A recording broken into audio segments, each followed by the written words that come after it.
오늘도 뜨거운 이슈 시원하게 풀어보겠습니다. 킹스맨 김수민 시사평론가 나오셨습니다. 안녕하십니까? 네, 반갑습니다. 자, 첫 소식 국회로 가보겠습니다. 오늘이 5월 임시국회 마지막 본회의가 있는 날인데요. 전세사기 특별법, 김남국 방지법 등 통과가 됐지만 간호법, 노란봉투법, 쟁점 법안이 아직 많습니다.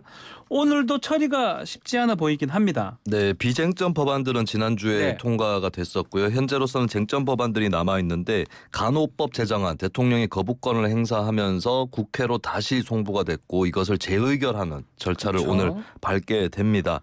본회의에 일단 상정이 될 것이고요. 그리고 그 밖에 쟁점 법안이라고 할 수 있는 노란봉투법, 방송법은 오늘 본회의에는 올라가지 않을 것 같고요. 6월 임시국회 첫 본회의라든지 이때 올라갈 가능성이 높다라고 하는 것인데, 근데 오늘 간호법이 부결이 될 경우에 계속해서 이제 대결 전국이 이어지고 다음 법안들에게도 이제 불길이 옮겨 붙지 않을까 이렇게 전망이 되고 있습니다. 지금 말씀하신 야당의 단독 처리, 재표결, 최종 부결 이런 상황이 계속 대치 상황이 이어질 가능성도 있는 것 같은데요. 네, 윤석열 대통령이 거부권을 행사하면서 재의결 절차에 간호법이 들어갔는데 이런 경우는 출석 의원의 3분의 2 이상이 찬성을 해야 가결이 됩니다. 그런데 국민의힘 의석만 치더라도 전체 의원의 3분의 1이 넘거든요. 그렇죠. 그리고 이제 국민의힘에서는 본회의 총 동원령을 내렸어요. 그러니까 의원들 몇몇이 만약에 결석을 한 가운데 표결을 했다가 3분의 1의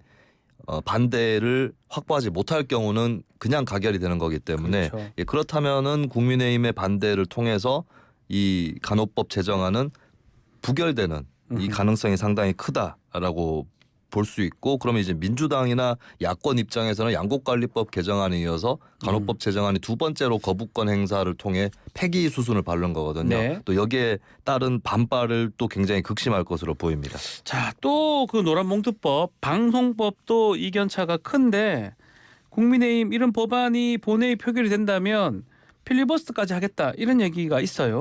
네, 일단 노란봉투법 같은 경우는 국민의힘이 반대해왔었던 그리고 대통령이 거부권을 행사해왔었던 양곡관리법 개정안이나 간호법보다 더 강하게 지금까지 비판하고 반발을 해왔거든요. 그렇다면 그런 의사를 표현하기 위해서 결국에 필리버스터까지 동원해서 본회의에서 반대하는 그런 활동을 벌일 가능성이 상당히 높다고 볼 수가 있겠습니다. 그리고 방송법 같은 경우도 국민의힘이 반대하는 대표적인 법안인데요. 방송법은 아직까지 조금 더 의견 수렴이 필요하다라고 민주당에서도 얘기를 하면서 조금 더 시간을 갖고 논의를 한다라는 계획입니다. 자, 오늘 본회의 지켜봐야 되겠지만, 자, 본회의에서 이 돈봉투로 구속영장이 청구된 윤관석, 이성만 의원의 체포동의안 보고가 있을 예정이라고요? 네, 의원에 대한 체포동의안이 국회에 상정될 때는 일단 본회의에서 보고를 한 다음에 그다음에 이제 본회의에서 표결을 하는 절차를 밟고 그렇다 보니까 오늘 본회의에서 보고를 하기 때문에 오늘 바로 표결을 할 수는 없습니다. 그래서 6월 임시국회의 첫 본회의라든지 이때에 이제 기회를 잡아서 표결을 할 것으로 예정이 됩니다. 자, 민주당이 이제 반복되는 체포동의안 딜레마, 의원들 셈법이 복잡할 것으로 보여요. 네, 체포동의안을 가결시키느냐 부결시키느냐 어느 쪽으로든 부담이 된다라고 볼 수가 있는데, 체포동의안을 가결할 경우는 두 의원 윤관석, 이성만 의원이 구속영장 실질심사를 받게 되고, 아무래도 그러면 부결됐을 때에 비해서는 구속 가능성이 열리게 되는 것이죠. 여기에 대한 또 같은 당 소속 의원이었던 인사들에 대한 부담이랄까 이런 부분들도 있는 것이고, 근데 반면에 체포동의안을 부결시킨다라고 했을 때는 제 식구 봐주기 아니냐, 방탄정당이냐 이런 비판에 또 시달릴 것이기 때문에 어느 쪽으로 결정이 나든 간에 고심은 깊을 것으로 보입니다. 자, 한편 가상자산 보유 논란으로 민주당을 탈당한 김남국 의원 징계 절차도 오늘 다뤄지죠? 네, 오늘 윤리특별위원회 전체 회의를 열어서 김남국 의원 징계 안건을 특위 내에 있는 윤리심사자문위원회에 회부를 할 예정입니다. 지금 현재 국민의힘과 민주당 여야 양당 모두가 징계안을 국회 윤리특위에 접수를 한 상황이거든요. 조금 방점이 다르긴 합니다. 국민의힘에서는 이해충돌 관련해서 징계를 요청하는 그런 입장이고, 민주당에서는 상임위원회 회의 도중에 거래를 한 것이 국회의원으로서의 품위 유지 의무를 위반한 것이다. 조금 더 방점을 찍고 있는데 이것을 놓고 이제 징계 사유가 될 수 있는지 아닌지 또 어느 정도의 징계가 가능한지 논의에 들어갈 그런 전망입니다.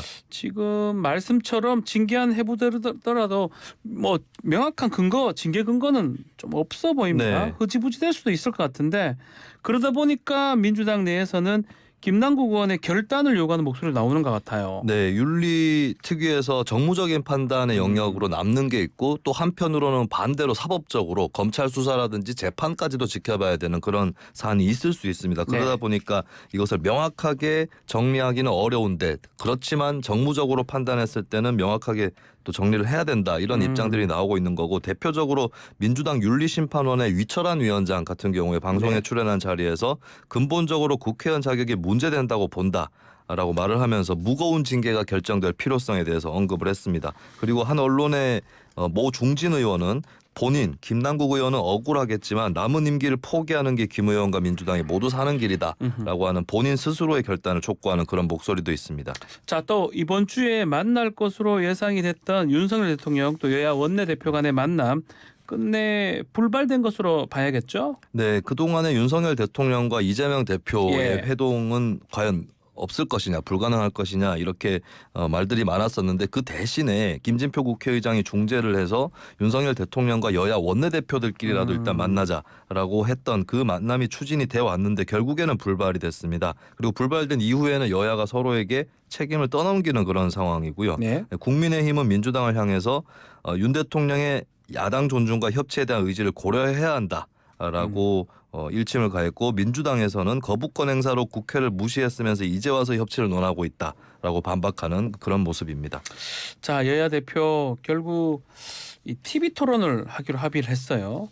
이제 이건 하긴 했지만 홈로가 계속 예상됩니다. 네. 6월 임시국회도 협치보다는 좀 대치가 될 가능성도 있을 것 같고요. 네, 어떻게 보면 아까도 말씀드렸지만 예. 노란봉투법하고 방송법 개정안 같은 경우는 지금까지의 쟁점 법안들보다 더 뜨거운 이슈이기 때문에 양쪽에서 합의나 양보가 어려운 사안이기 때문에 네. 더 대치가 강해질 것으로 보이고 그리고 김기현 대표하고 이재명 대표가 TV 토론을 하기로 했는데 네. TV 토론이 물밑 협상하고 다른 점은 물밑 협상에서는 조금 더 터놓고 그쪽에서 더 원하는 게 뭐냐 그렇죠. 아니면 진짜 이것만큼은 반대하고 싶다는 게 뭐냐 그리고 이제 우리 쪽에서는 이런 것을 원한다 이걸 좀 주고받기가 원활한데 TV 토론이면 다 대중이 보고 있고 지지층도 보고 있거든요. 보는 데서 얘기를 하는 거니까. 그러면은 예. 차이가 오히려 더 벌어지는 효과가 날 수도 있습니다. 오히려. 예, 그래서 예. TV 토론 이후에 물론 뭐 대표들 쪽에서는 이후에 또 회동을 또 할 수 있다라고 가능성을 열어놓고 있는데 TV 토론만으로는 어떤 의견 차이를 좁혀서 절충을 하기는 어려울 것이다 이렇게 전망을 할 수밖에 없겠습니다. 네, 다음은 논란이 이어지고 있는 선관위 관련 소식입니다. 선관위 자녀 특혜 의혹이 불거지고 있는 가운데 지난 28일 박찬진 사무총장 또 송봉섭 사무차장 자진 사퇴 의사를 밝혔는데요. 근데 또 새로운 의혹이 나왔어요. 네, 일단 두 가지 크게 내용을 분류를 할 수 있는데 네. 첫 번째는 특혜 채용 의혹을 받고 있는 이 고위공직자들 자녀가 채용 면접을 볼 때에 그 면접을 봤던 사람이 대다수가 자신의 부친과 같은 근무지에서 아버지랑 일한 같이 일하는 사람. 네, 그런 사람들이었습니다. 그리고 이 소위 아빠 동료들은 대부분 이 자녀들에게 최고점의 점수를 줬기 때문에 특혜를 준 것이 아니냐 의혹이 더 강해지고 있는 그런 상황이고요. 네. 그리고 추가적으로 중앙선거관리위원회 4급, 5급 직원들의 자녀 5명이 선관위에 근무하고 있는 것으로 의심 사례가 밝혀졌습니다. 그러니까 그 전까지는 3급 이상의 고위직 5건, 4급이 1건이었었는데 네. 4, 5급 5건이 추가로 밝혀지면서 현재 의심 사례가 총 11건까지 늘어났습니다. 이 선관위 논란이 이번이 처음이 아니잖아요. 계속 반복되는 것 같습니다. 네, 이번에 특혜 채용 논란 이외에도 네. 뭐 선거 때의 관리라든지 네. 유권 해석에 관련된 논란들이 있었는데 대표적으로 지난 총선 때 2020년에 미래통합당의 민생 파탄에 관련된 투표 동료 피켓에 대해서는 네. 불허를 했는데 민주당의 적폐청산 문구가 들어간 피켓은 허용을 해서 편파성 논란이 일어난 적이 있었고요. 그리고 지난 대선 때 많은 분들이 기억하실 텐데 소쿠리 투표 그러니까 이제 코로나19 확진자라든지 이런 이제 뭐 투표 사례에서 이제 좀 떨어져 있는 공간에서 투표를 하는데 그 투표용지를 운반할 때 이제 소쿠리로 운반을 해서 부실 관리 논란 또 있었고 최근에는 그렇죠. 북한의 해킹 시도라든지 이런 부분까지도 추가로 논란이 되면서 굉장히 사실 중립적인 기구라서 얼핏 생각하기에는 그렇게 많은 말들이 있을까 싶었던 그런 중앙선관위가 최근에 이제 이슈의 한 가운데로 들어오고 있습니다. 이 관련 의혹이 추가로 나오자 선관위 자체 조사 아니고 외부 기관 조사를 수용하겠다 했는데 이번에 뭐 달라질 수 있을까요? 네, 일단은 내부에서 조사를 하게 되는 것이 제 식구 감싸기로 이어질 네. 수 있다. 이런 우려가 워낙 많기 때문에 외부 기관의 조사까지도 수용을 하기는 했는데요. 일단 이제 권익위원회하고 합동으로 대대적으로 조사에 착수하게 될 가능성이 상당히 크다라고 볼 수 있겠습니다. 이 같은 조치는 현재 선관위가 사고 있는 불신이라든지 이런 것들 감안했을 때는 필요할 수밖에 없는 조치인데 근데 이제 글쎄요 이런 조사 말고도 여러 가지 조치가 필요할 것 같은데 예를 들면은 선관위가 지금 이제 징계를 받지 않고 의원 면직 네. 처리를 하는 그런 것들 물론 선관위 규정상으로는 가능한 일인데 이 독립성 뒤에 숨어 있는 거 아니냐 이런 논란까지 불식시키려면 좀 갈 길이 멀어 보입니다.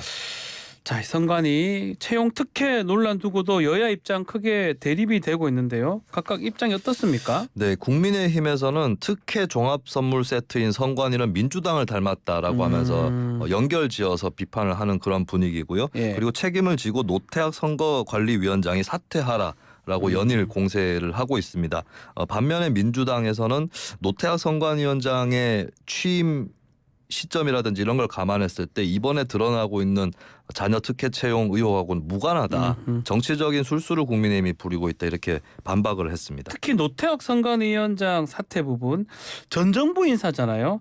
국민의힘이 또 그런 어떤 영향이 있을 것 같아요. 그런 얘기하는 게. 네, 현재 국민의힘의 입장을 봤을 때는 네. 노태학 선관위원장이 적어도 어떤 도의적 책임이 있고 근데 이 책임 있는 인사가 문재인 전 대통령이 퇴임 직전에 임명한 인사다. 당시에도 여야 간에 논란들이 많았었는데 그 점에서 그러니까 민주당 코드의 인사가 선관위의 어떤 공정성을 해치고 있다. 네. 이렇게 또 생각을 하고 있는 그런 분위기가 강하게 읽힙니다. 알겠습니다. 자, 이 소식도 다뤄보겠습니다. 일본 해상자위대의 호위함이 부산에 입항을 했는데 문제는 우길기 같은 그 자위함기 달고 들어왔다고 하네요. 네, 일본 해상자위대 호위함인 예. 하마기리함 이 다국적 해양 차단 훈련 PSI에 참가를 하기 위해서 부산 해군 기지에 입항을 하면서 자위함기를 개항한 채로 들어왔습니다.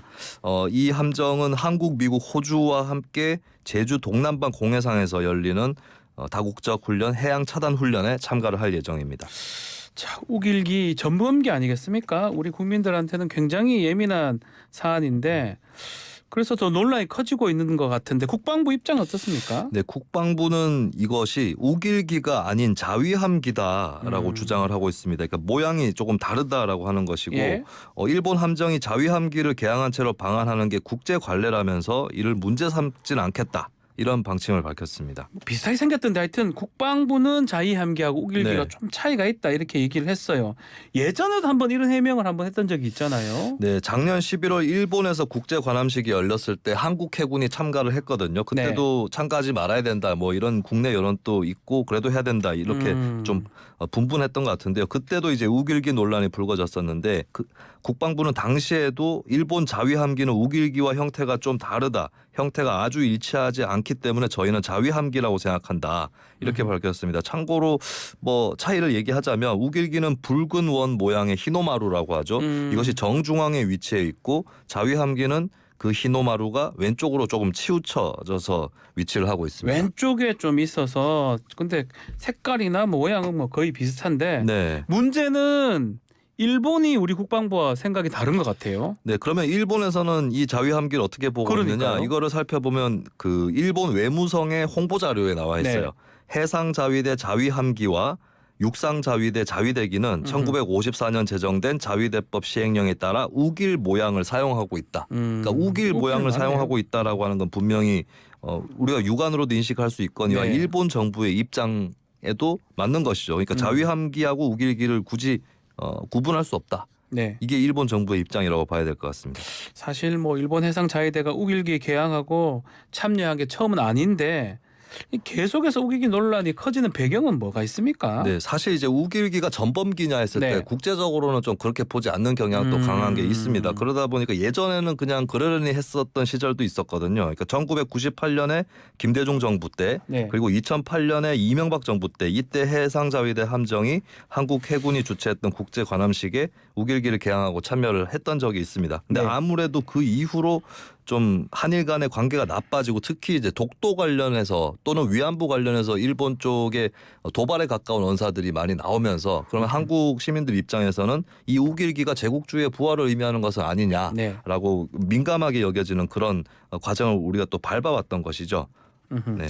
자, 이 민주당 역시 우길기 문제 삼고 나섰는데 이게 한일 관계에 영향을 줄까 어떻게 봅니까? 네, 일단 양국 정부에서는 그렇게 개념치 않아 하는 그런 입장이라서 이거 당장에 정부 간의 관계는 영향을 주지 않을 수 있는데요. 네. 하지만 이제 이게 결국에 민간인들을 포함해서 시민들이 어떻게 또 생각을 하느냐 이런 것들이 또 뒷받침이 되는 것이고 그리고 아까도 말씀드렸지만은 우길기를 개항을 한 적이 예전에도 있었지만은 그것이 우길기 하나 때문이 아니라 한일 관계 전체에 의해서 이제 우길기를 바라보는 사람들의 시선도 달라졌던 거거든요. 네. 그렇다면은 이런 논란들이 앞으로 켜켜이 계속 또 쌓이게 되면 한일 관계는 또 악화될 수 있다라고 하는 점이고 이것을 해결하기 위해서 양국의 정부라든지 정치권이 무엇을 해야 할지 좀 깊이 생각을 해야 될 것 같습니다. 알겠습니다. 킹스맨 여기서 마무리하겠습니다. 김수민 평론가 감사합니다. 네, 고맙습니다. 1부 마치겠습니다.